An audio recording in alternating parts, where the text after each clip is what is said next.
is I, Serendipity Wyrd, here kind of on a whim to teach you about mountain pose or Tadasana, which is really super common in like all of your yoga practices ever. At some point, you're going to do Tadasana in a session, most likely, unless you're in like a restorative class or somewhere where you're on the ground for the entirety of the practice, or maybe chair yoga where maybe you don't stand up at all. But not only is it fantastic in yoga, I also use it a lot on the witchy side of things when I am prepping for ritual, when I am getting ready to meditate.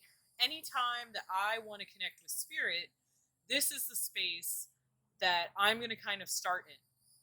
So it occurred to me, perhaps, I would do a quick video kind of highlighting the things, give you some pointers on how to engage in this amazing posture. Asana. So, key tips, you want to be standing, right? Oh, also, it's super fantastic for if you're having a day where maybe you're just kind of like, oh my god, today is awful, I'm so unmotivated, like I just don't want to do anything. It can kind of brighten that whole thing up. Or, like I said, if you just want to get to a place where you're really grounded, where you're really centered, so that you can then approach getting in touch with spirit.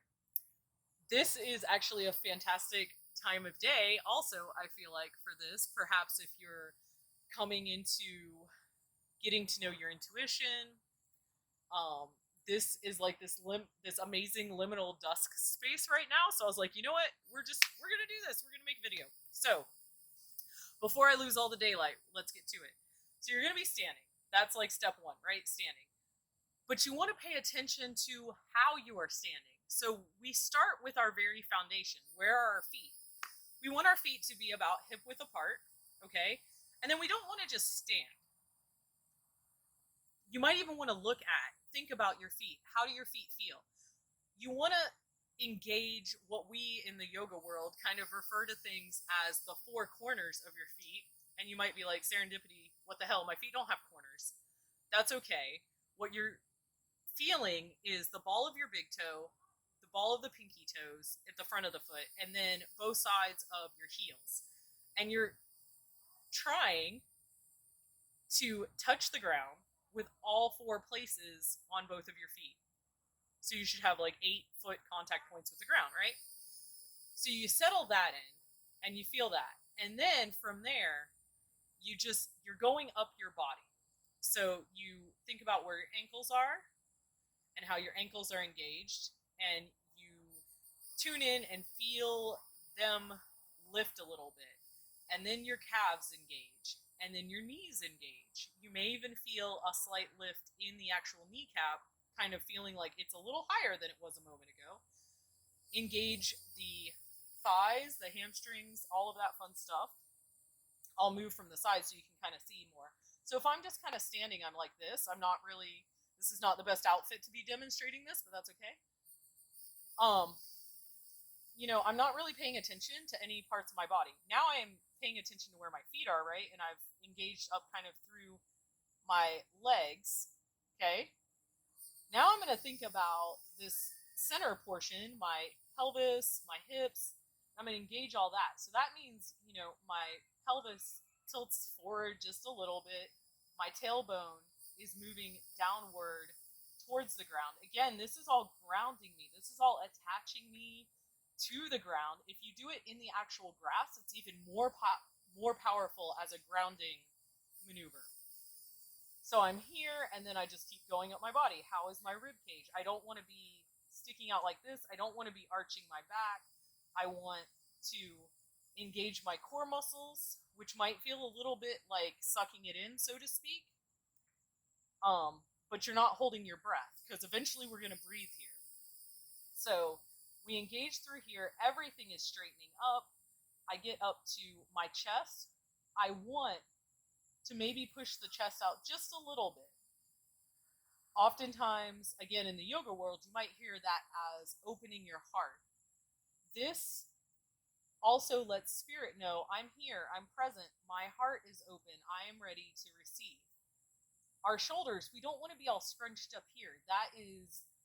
We're afraid, we're not open. The goal here is that we're trying to feel powerful and open and ready to do some sort of ritual, interact with spirit in some sort of fashion, intuition, all of that fun stuff. So I'm here, I'm going to take those shoulders, and I might scrunch them way up by my ears just to be dramatic and really feel the difference, and then roll them backwards and let them go down my back. Ooh, and now my hands, I'm kind of like, ooh, what am I doing with my hands? They're just kind of flopping about. But before I go too crazy with feeling what my hands are doing, and again, I might have to like tuck my pelvis a little forward, I want to feel like my entire torso, my shoulders are over my hips, that everything is one nice strong line. I'm trying to become this mountain, right? So that I can fully be here in Tadasana. So I'm here. Now, what is my head doing? Am I looking up? Am I looking down? Am I looking right, left, whatever? No. I want to be straight ahead. I want to be forward. My chin rather parallel to the ground, which allows this lovely crown space to be open. And again, if I'm using this posture in terms of being open to spirit, to prepping for a spiritual practice, then we really want that, right? We want the crown to be kind of open towards the upper world. Our feet are grounded and engaged to the underworld, and everything is good. And this is pretty good as is, but my arms are kind of these floppy little noodles that aren't doing anything.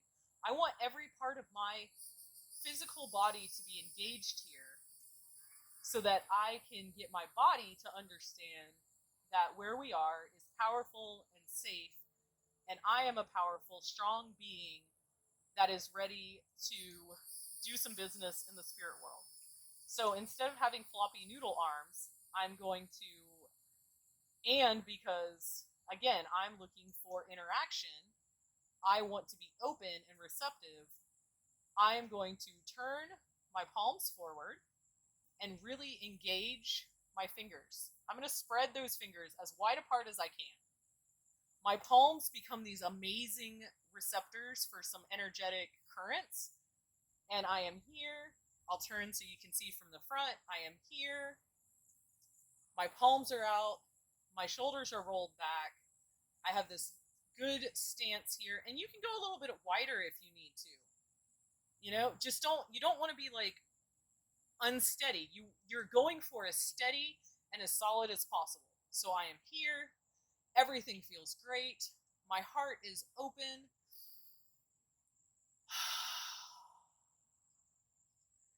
And if I'm prepping for a ritual, I'm going to take at least 3 good cleansing breaths. And what I mean by that is that I'm going to inhale through my nose. I'm going to really pull in all of the air I can. I'll turn to the side again so that you can actually, it's dark, you may not actually be able to see this, but my belly actually expands as I inhale, so.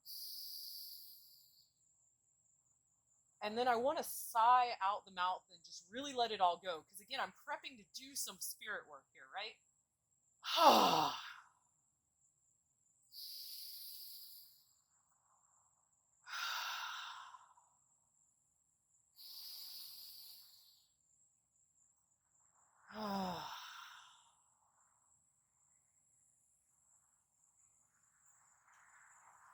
And you can stay in that position for as long as you like. But as soon as I go through that with a good 3 of those deep inhales and those nice, lovely, glorious, sighing exhales, like I am prepped. I'm there. I'm ready to do some work. So I offer this as an invitation to how to begin any sort of spiritual practice, especially if you're trying to find comfort in your own body, a place of power, a place of security. Maybe you're going to go into some sort of practice that might prompt a little bit of fear within you. Try a little bit of time in Tadasana beforehand. And like I said, get those feet in the ground if you need them to be. That is just going to bring you some extra grounding. So I hope that this was super useful for you. I'm not sorry that the lighting is weird, because this is a beautiful liminal time, and dusk is amazing for getting in touch with the moon and your intuition and becoming comfortable with those shadowy spaces. So I wish you lots of luck in your spiritual endeavors and keep being amazingly weird and embrace your weird. Lots of love to you all. Have a wonderful night. Bye.